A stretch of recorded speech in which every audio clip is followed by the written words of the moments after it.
It's kind of hard to know what to do when your company says, we value people, we value integrity, we value your well-being. But what you see all around you is burnout rewarded, silence protected, and politics constantly promoted. What do you do? Something inside you is quietly going, this doesn't feel quite right.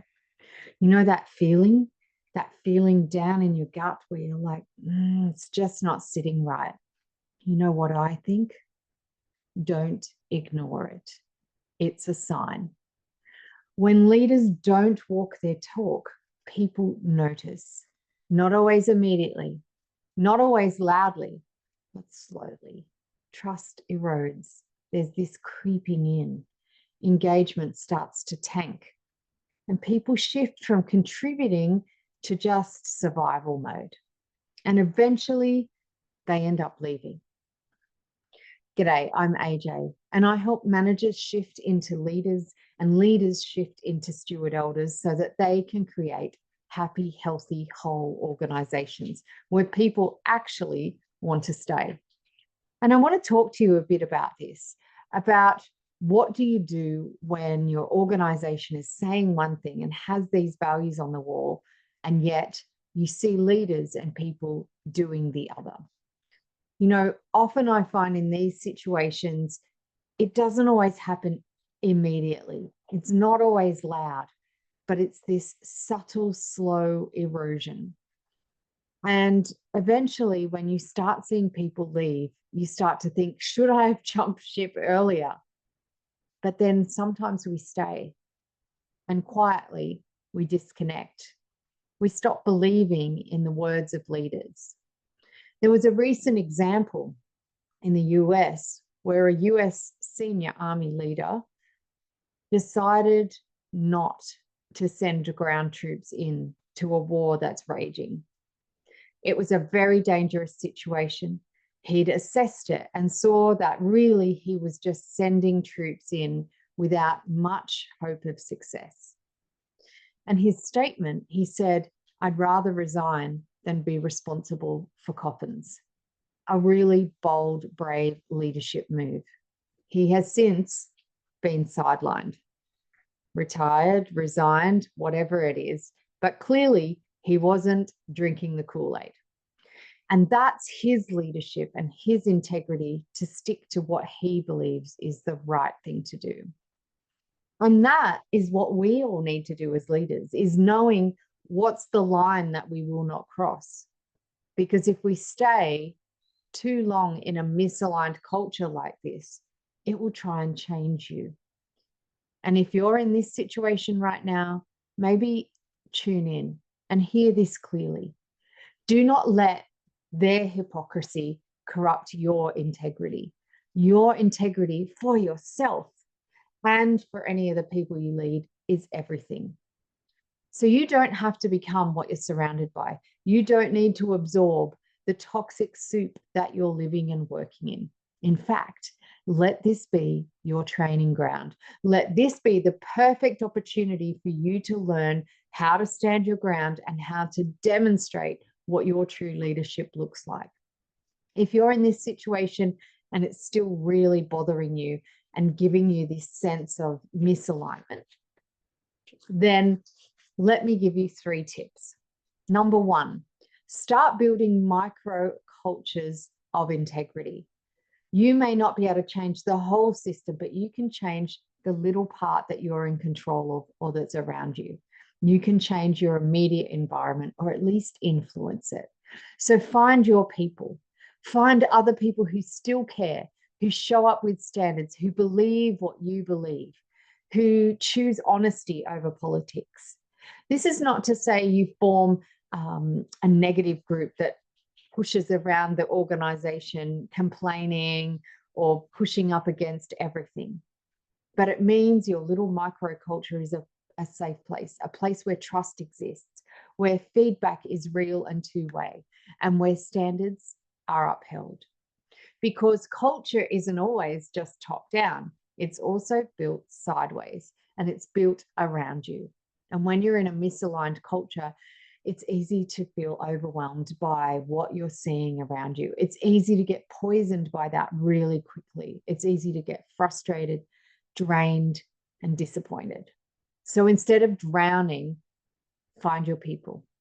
Secondly, just document. Document the patterns, not because you want to use them as evidence in something, although sometimes we need that. But think about documenting for your own sanity, objectively, not emotionally. Just notice, what are people saying? What's actually being rewarded? They might say one thing, but I'm seeing people get rewarded for another. Where's the gap in integrity? Because just writing it down sometimes can tell you, okay, I'm not crazy. I am seeing a pattern. And that clarity can also be real power for you. Power for you to decide, maybe I do need to leave. And the third thing you can do is build your exit strategy without burning your values and what's important to you. And this really matters. You don't need to rage quit. You don't need to burn your bridges. You don't need to make a big hissy fit and tell everyone they're wrong. And you just don't need to lose yourself in the process. Instead, start planning your exit with integrity and keeping your integrity intact. Keep showing up as you are. Keep performing. Keep being real. You know that you will get a much better reference when you do leave. Keep leading the way you believe in. Keep treating your people the way you want them to be treated, the way they'd like to be treated, the way you'd like to be treated. Because during this experience, something really powerful can happen. And that's that you, no matter what's going on in this bigger environment, you keep showing up as the leader who refuses to become what they are. This is what I call steward eldership. And that's a perfect example of steward eldership in practice.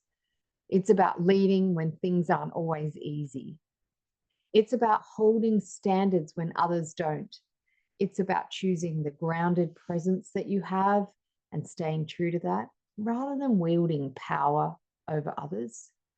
And it's about finally leading with that integrity, even though it won't be rewarded. And that's a real test, right? That's one of the greatest tests we can have for our leadership and what remains true to us. Because you may not control the culture you're in, but you do control who you become whilst you're within it.